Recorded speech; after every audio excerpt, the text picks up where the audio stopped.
नागरी सत्कार समारंभात खासदार राजे निंबाळकर यांची चौफेर फटकेबाजी। धाराशिव तालुक्यातील ढोकी ग्रामपंचायतचे सदस्य परवेज काझी यांच्या शिवसेना उद्धव ठाकरे पक्षात प्रवेश व लोकसभा निवडणुकीत विजयाबद्दल खासदार राजे निंबाळकर यांचा सत्कार शिवसेना ठाकरे गटाच्या शाखेतर्फे आयोजित करण्यात आला होता। त्याप्रसंगी राजे निंबाळकर बोलत होते। यावेळी बोलताना राजे निंबाळकर यांनी पाटील परिवार व सावंत परिवार यांच्यावर खरपूस टीका केली। कैलासवासी पवनराजे निंबाळकर साहेबांच्या नंतर ज्या अपेक्षेनं ज्या मायेनं आपण माझ्या पाठीशी खंबीरपणे उभा राहिलात, जी ताकद दिली, लढण्याची जिद्द दिली, मला वाटतं त्याचाच एक भाग म्हणून हा ओमराजे आज देशाच्या सर्वोच्च सभागृहात दुसऱ्यांदा मोदी सोबत नसताना तुमच्या सगळ्याच्या आशीर्वादाने त्या ठिकाणी खासदार झाला। मोदीला अजून अंडरलाईन करा डॉन। हा जय महाराष्ट्र। आपली कला तशी आहे, काय काळजी करायचं कामच नाही।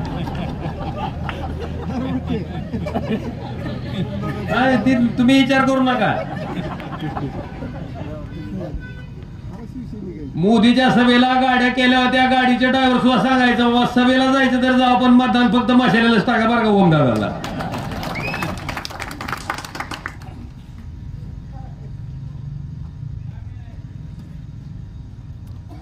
आज या प्रवेशाच्या निमित्तानं मला एवढंच सांगायचं आहे, बारी साहेब तुम्ही आमच्याकडे याचा निर्णय घेतला, परवेशभाई तुम्ही आमच्याकडे याचा निर्णय घेतला, तुमच्या पूर्ण कुटुंबानं परिवारानं निर्णय घेतला। मला आवर्जून या परिवाराचा उल्लेख करावा लागेल।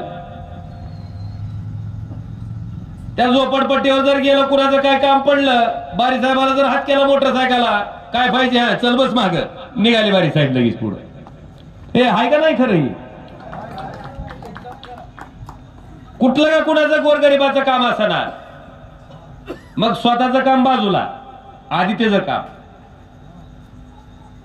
आता परवाच आजारी होते, प्रचंड अशक्तपणा अंगात, तरी पायाला मोटरसायकलची किक हाणूनच घेतली साहेबांनी।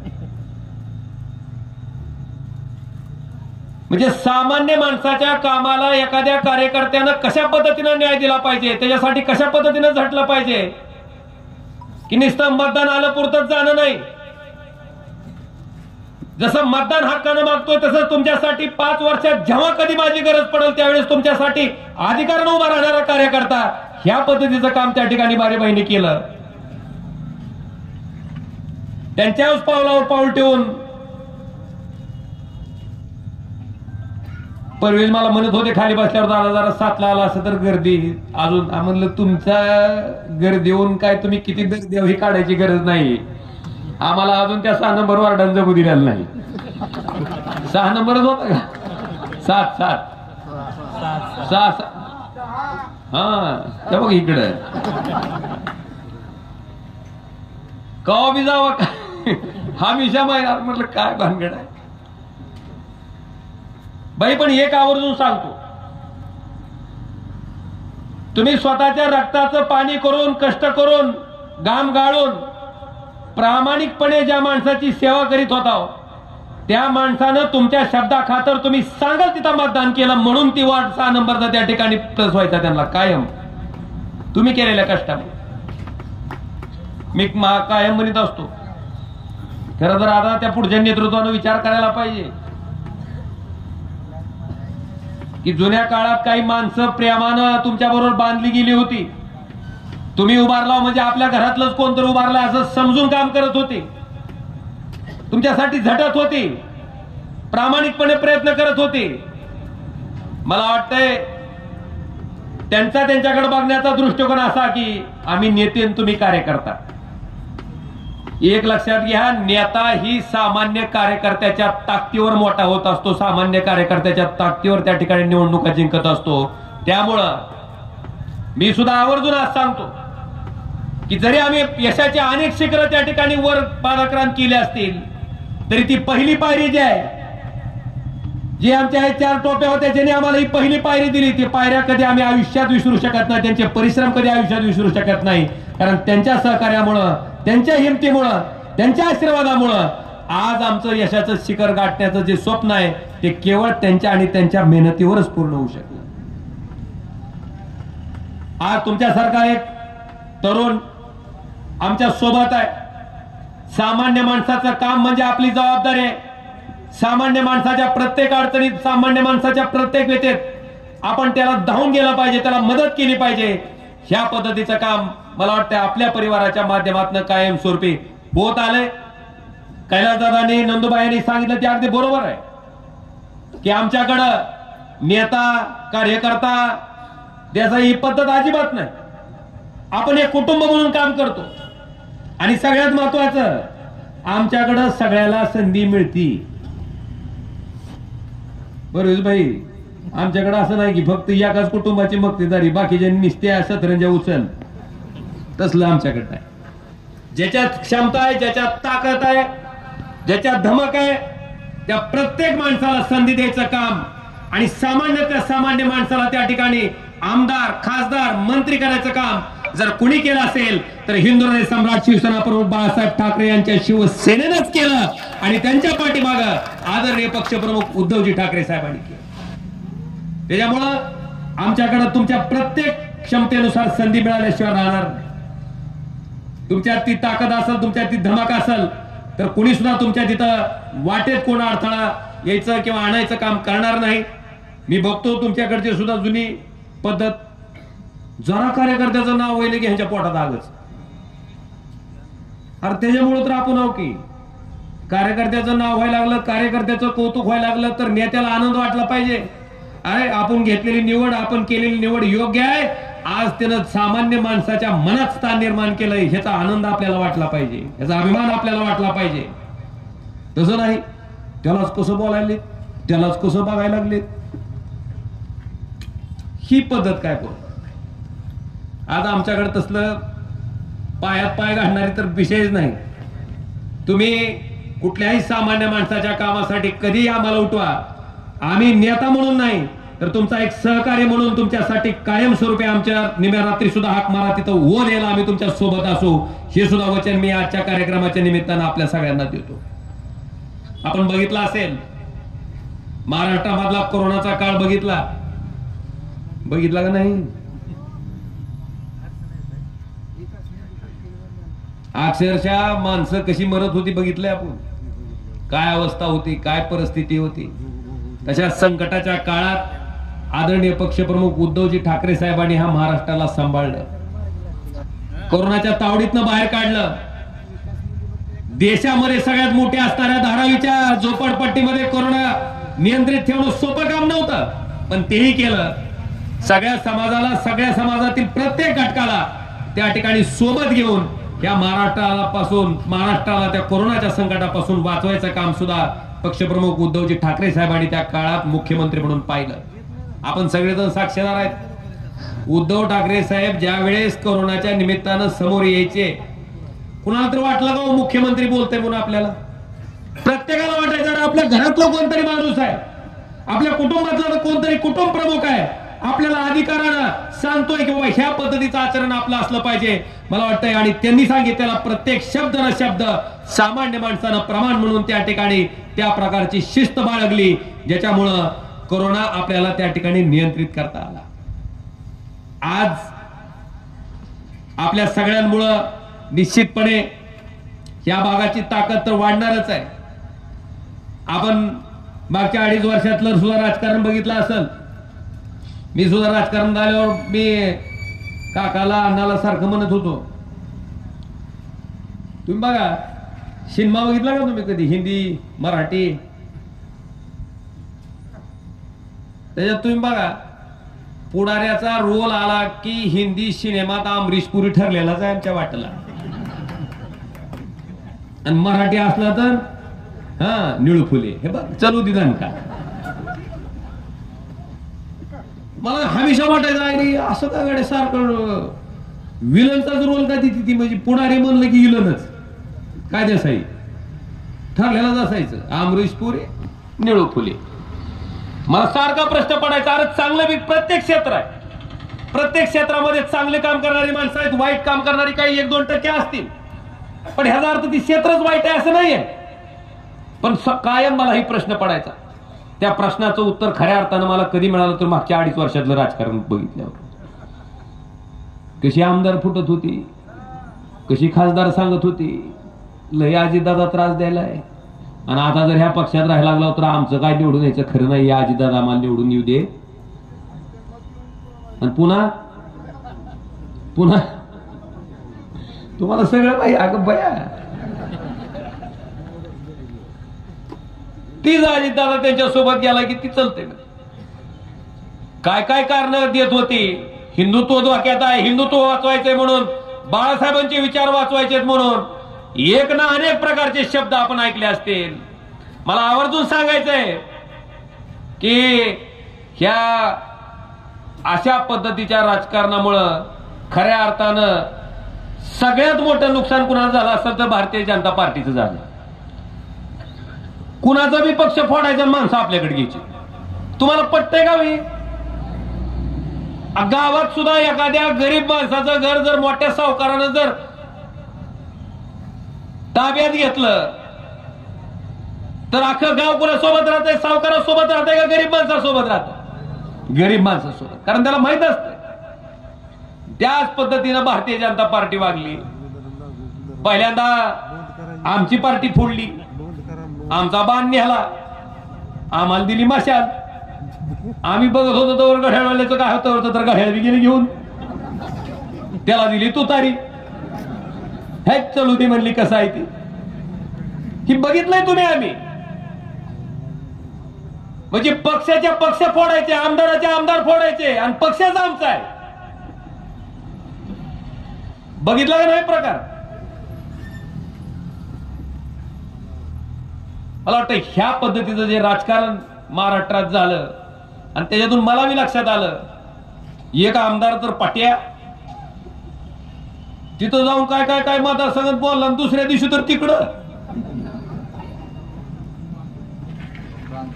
काय माणसं जात होती. आणि मी साक्षीदार आहे. ज्यावेळेस हा सगळा प्रकार चालला होता मी स्वतः साक्षीदार आहे. कैलासदादाला सुद्धा आमिषा होती. 50 नसाल 100 घ्या. हे बाबा काय ऐकायला असणार ना, म्हणले राज्यमंत्री करू आपण तुम्हाला. तरी बी बाबा नाही म्हणले कॅबिनेट मंत्री. कैलास दादानी प्रामाणिकपणे सांगितलं, साहेब मुख्यमंत्री केलं तरी मला यायचं नाही, मला हा इथं आपलं राहू द्या म्हणले सुखानं. ह्या गोष्टी करायला सुद्धा माणसाच्या मनात दानत लागती, नियत लागती. मला वाटतं त्या पद्धतीचं काम कैलासदादांनी करून दाखवलं. प्रामाणिकपणे राहिले. आज 2.5 वर्षाच्या काळात, सत्ता काळात मला आवर्जून तुमच्या सगळ्याला सांगायचंय की आपल्या जिल्ह्याचं शासकीय वैद्यकीय महाविद्यालय पहिल्यांदा आपण शासनाच्या मालकीचं आदरणीय पक्षप्रमुख उद्धवजी ठाकरे साहेब मुख्यमंत्री असताना मंजूर करून घेतलं, चालू केलं. पुढच्या वर्षी डॉक्टर झालेली लेकरं त्या ठिकाणी त्या कॉलेजमधून बाहेर पडते. कॉलेजचा विषय निघाल्यावर अजून त्यांना दुखणं लागत आहे. आम्ही सांगितल्या गोष्टी जाऊ द्या, त्याच्याकडनं वळायचं आता उगाच. पण निवडणूक सगळ्यांनी बाबांनो तुम्ही जवळून बघितली. आज देशात काय चाललंय लक्षात येतं का नाही? ईडीची धाड कोणावर पडते हो? मी लोकसभेत सुद्धा म्हणलं, अरे एखाद्या तरी भाजपवाल्यावर टाका, नुसतं नाव आलं तरी सांगायला तरी आम्ही ह्याच्यावर सुद्धा टाकली बघा म्हणून. एक सुद्धा नाही. ईडीची धाड विरोधकावर, आयटीची धाड, सीबीआयची धाड. खूर पिणाऱ्या बाईला सुद्धा कळालंय की ही ईडी सीबीआय कुणाच्या मागे लावते. नीचपणाचा कळस आमचे बालापूरचे आमदार देशमुख, त्यांची लेकरं कुठल्या शाळेत जातात आणि त्याच्यासाठी किती फीस राहते भरली जाते ह्याची चौकशी अँटी करप्शन माध्यमातून जर केली जात असेल तर ह्याच्यापेक्षा नीचपणा तो काय असतो? ह्या पद्धतीचं राजकारण तुम्ही बघितलंय. आज मला अभिमानानं सांगायचंय, मला मागच्या 5 वर्ष तर सारखं हिनवलं जायचं. कुठं बाहेर गेलं काय झालं, आम्ही त्यांनी एकत्र असताना आलो निवडून, परपंच पुन्हा टाकलं, मोडला आमचा लगेच घटस्फोट. आणि प्रपंच मोडल्यावरती सारखं हिनू हिनू हिनू हिनू बस मोदीचा फोटो होता म्हणलं आमचं काय होतं का नाही. मग त्यांना सांगितलं मी, नरहिरीताई खासदार होत्या बाबा, इथून शिवाजी बापू कांबळे 2दा खासदार होतं म्हणलं, त्यावेळेस बाळासाहेब ठाकरे साहेबांचाच फोटो लावून लोक आली होती. इतिहास बी सांगितला. पण बांधवांनो ऐकायला तयार नव्हती. कायम म्हणायची अंधभक्त, कायम काय म्हणायची मोदीच्या नाव. म्हणून मागच्या निवडणूक झाल्यावर ह्या दुसऱ्या निवडणुकीला उमेदवारी भरल्यावर मी तुम्हाला आवाहन केलं की बाबांनो, मागच्या वेळेस आपण 1,27,000 मतांनी मला विजयी केलं होतं.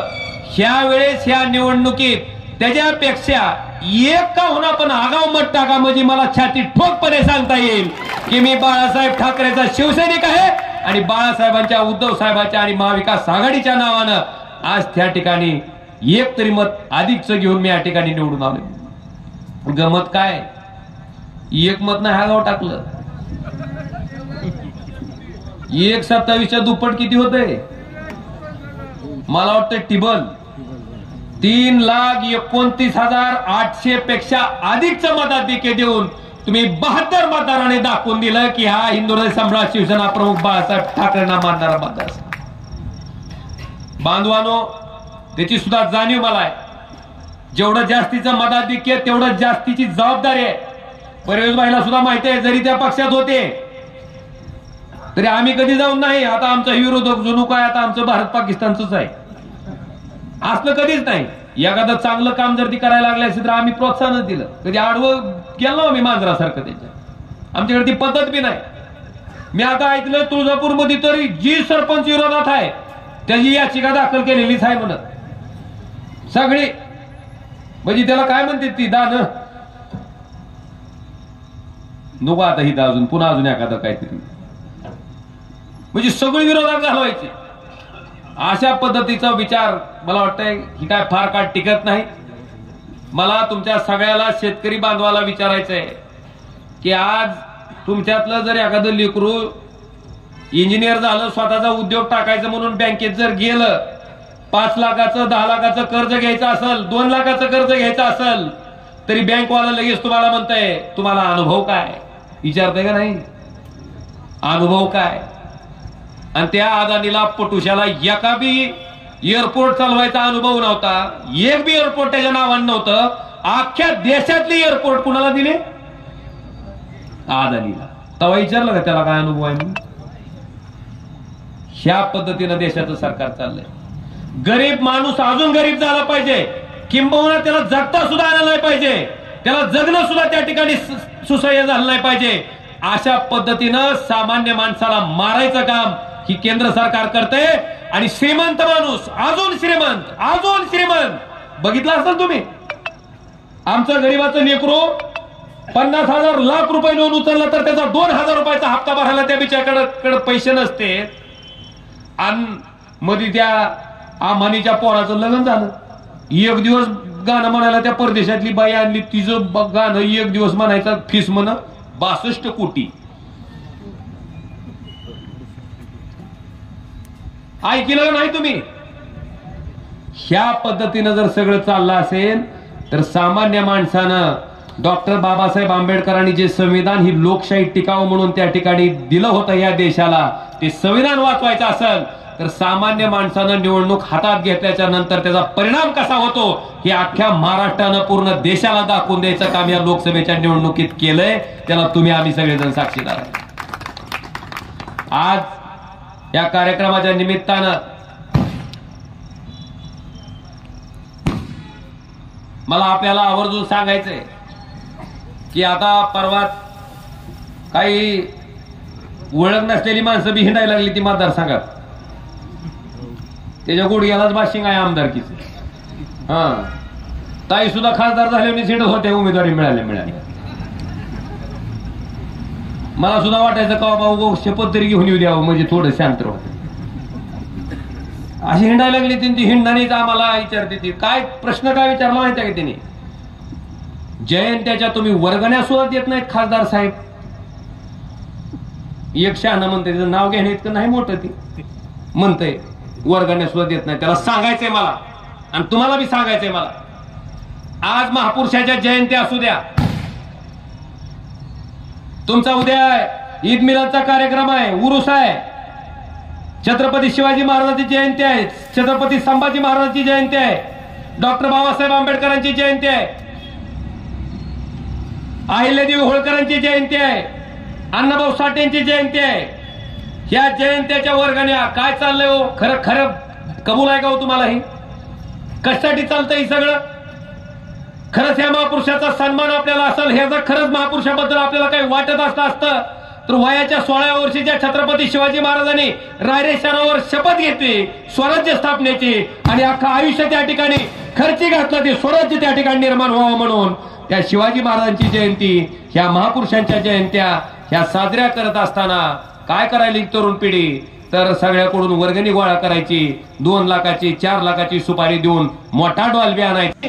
4-4.5 लाख रुपयाचा डीजे आणण्यापेक्षा एखाद्या गरीबाचे 4 ते 5 लेकरं त्याच समाजाची डॉक्टर इंजिनियर करण्यासाठी, ज्याच्या बापाची ज्याच्या कुटुंबाची ऐपत नाही म्हणून शिक्षण पूर्ण करू शकत नाहीत, अशा विद्यार्थ्यांना जर शिक्षणासाठी खर्च केले तर खऱ्या अर्थानं त्या महापुरुषाच्या जयंत्या साजऱ्या केला तर समाधान आपल्याला त्या ठिकाणी लागल्याशिवाय राहणार.